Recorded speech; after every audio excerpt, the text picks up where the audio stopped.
thank you for joining this 3 questions. Greg is a friend, a drummer, composer, guitarist, teacher, everything. Man, yeah, most of the time, except when there's like a burglar or something like that. So just got these 3 questions that I'm going to ask lots of people.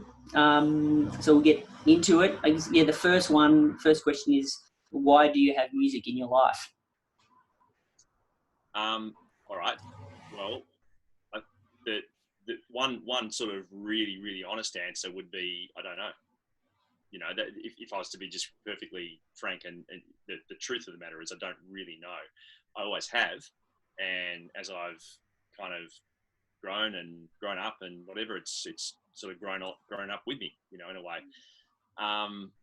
It's always been, it was in my family from a very young age. It's you know, I think a word that the best word I can think of that really describes it for me, like as to why it's in my life, is connection. In all senses, because it connects me to friends, and it's pretty much the only thing my dad and I ever talk about is music, you know, and that's been our connection. Was your dad a musician? Yeah, he's a drummer. Yeah. So we always, you know, I mean, growing up in my family, we probably a lot like everyone's, you know, like yours, I'm sure. It's like there was music on at every mealtime, breakfast included.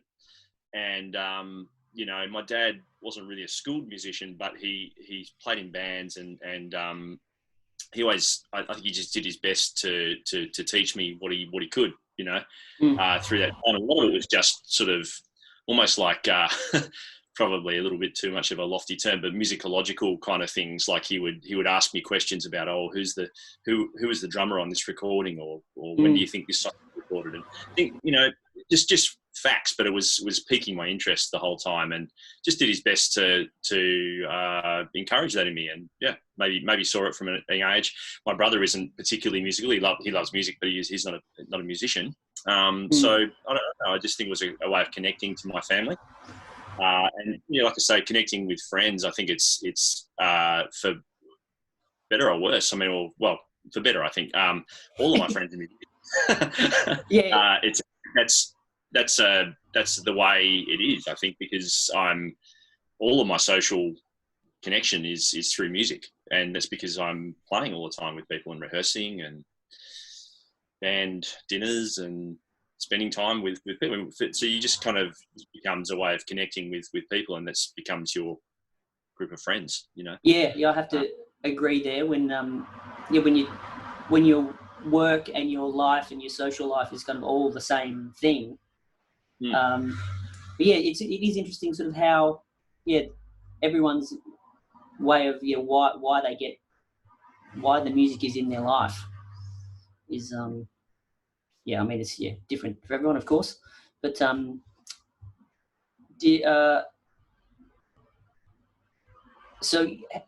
I guess coming out, growing up and then going, what was your reasons for, I guess, pursuing it out of high school? Were you musical in high school?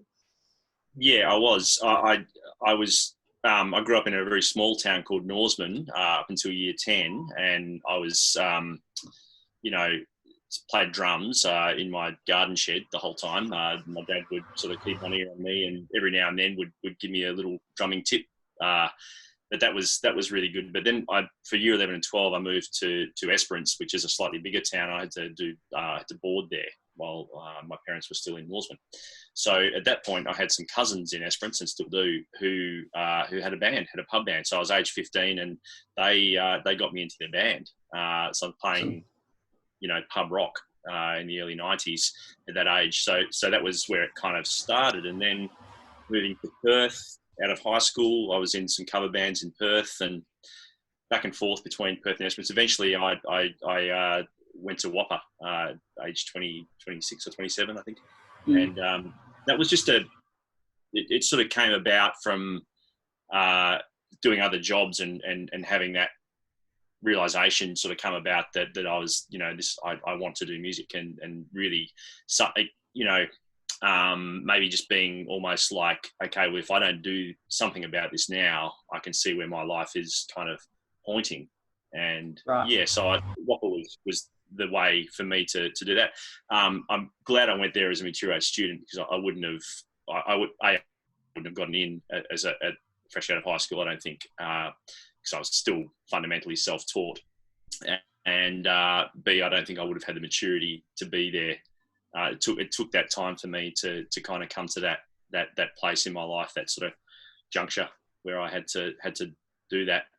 And it was cool. It was probably, you know, one of the best things I've ever done in terms of getting me onto a path that's, you know, sort of right for me. And yeah, so I mean, again, just connection to people through that place was, I keep sort of thinking about that word connection, because it's I still feel really connected to that place. I think about it almost every day when I'm playing, you know, something from that experience. Yeah. So yeah. Oh, nice. Leads me to now, right? Yeah. Well, I guess we'll move to the next question. So how do you make music? Well, lots of ways, I suppose. I've always been I like to practice music a lot. So I guess that's a form of making music. And that's something that's evolved over time as I've sort of delved into different instruments and styles of music and things like that. So I make music often by practicing and learning something new, and then that will inspire me to write. I think I make music with others. I like to collaborate with friends, and often it's me as a sideman playing for somebody else's music, and I still think that's a way for me to be heard and to make music. Yeah, definitely. You know, and I think you know, the more I kind of think of myself in those terms as somebody who makes music, the more I appreciate the randomness of how that can happen. You know, because in hindsight, it's easy to look back and say, well, you know, this happened and this happened and this happened, and therefore here we are. But I think the process of making music can just, talking about composition or actually writing, you know, I think that just, I don't think there's any grand design there for me, as much as I like to practice and think about music in that organized way, and certainly, you know, learning about theory and technique, it's all really structured, organized things. I think the creative part of music and making it is there's a randomness to it and a mystery to it that is really fantastic, you know, and it's probably the thing that keeps me wanting to make music in its own way. Yeah, it's the mystery of music is what keeps me in it as well. Like everything's a surprise, and sort of exciting. And when something does happen, it's really, the excitement is there to kind of keep digging and keep trying. I'd have to agree. It's a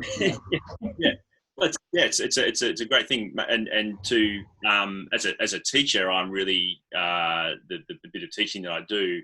There's a real focus in my job on making music, and I think that's something that I'm reminded of day to day teaching. How important it is to actually, because I mean,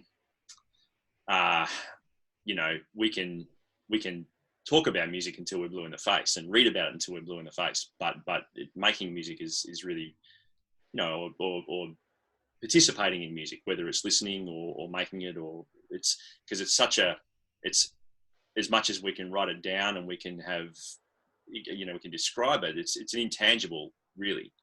I mean, what is it? It's sound waves, and it's that it's. Oh, don't get too heavy, Greg. Don't get too heavy. Yeah, I was digging myself a little hole there. I was just going, oh, this is bad. No, but I mean, but it is a thing where I think it's you have to make music to appreciate it in a way. Like, yeah. Yeah, you have to actually do it. Yeah, at some point. To Yeah. do it. You can, even practicing it, in as much as that's a form of making it, it's sort of it's rehearsing, or it's getting ready for it. But either on stage in real time, improvising, that's making music. Or I think it's sort of it's an interesting question, because I think there's just lots of answers, lots of possible. Yeah, I think everyone's the actual making of music means different things to everyone. So it's just it's really interesting to hear everyone's sort of perspective on that. Yeah. It's a good question. And then the last question: what excites you musically right now? Well, I could talk about different artists that I'm listening to, but I think more than that, it's like the idea that I'm excited about the fact that I'm still excited, if that makes sense. Yeah, totally. I wake up every day really excited about music, and I listen to music with more enthusiasm than ever.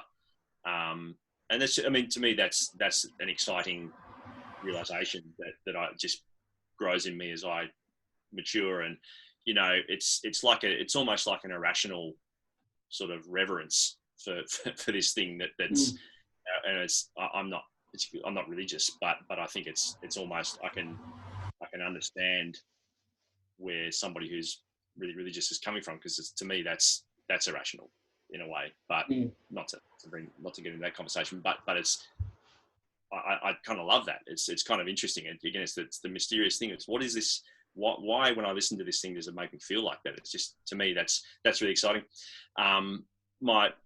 Practicing is really exciting for me. I'm excited to practice, because that's become something that's more like a more patient and slowed down and more enjoyable. It's a really great thing, for me to do, probably for mental health and for well-being in that sense. So that excites me, and learning new things and learning new techniques and a scale or a dipping my toe into style, and kind of it's like that saying, no matter where I go, there I am, and it's kind of nice, because that, 10 years ago, I think I kind of hated that idea, because, you're just dissatisfied with your sound or with hearing the same thing all the time. You can't escape this thing that you are. But, I mean, whether it's just like, whether I've just kind of given into that or just, just resigned myself to this is it. I love learning new things. It's like, there's always that moment of surprise. It's like, man, that this is it's like a drug, hearing yourself do something that you've either heard before that you love, and it's like, wow, I'm doing that now, or it's something that you just haven't heard before, or feels like something original. But then very quickly realizing that it just still sounds like you. Yeah, you can't escape yourself. Yeah, that's for sure. No, right. Yeah. So I mean, the more I go through my life, the more I'm kind of buoyed by those thoughts, and yeah, I think excited by that realization. Yeah, awesome. Well, yeah, that's great to hear everyone's perspective on these three questions. So, thank you, and catch you soon.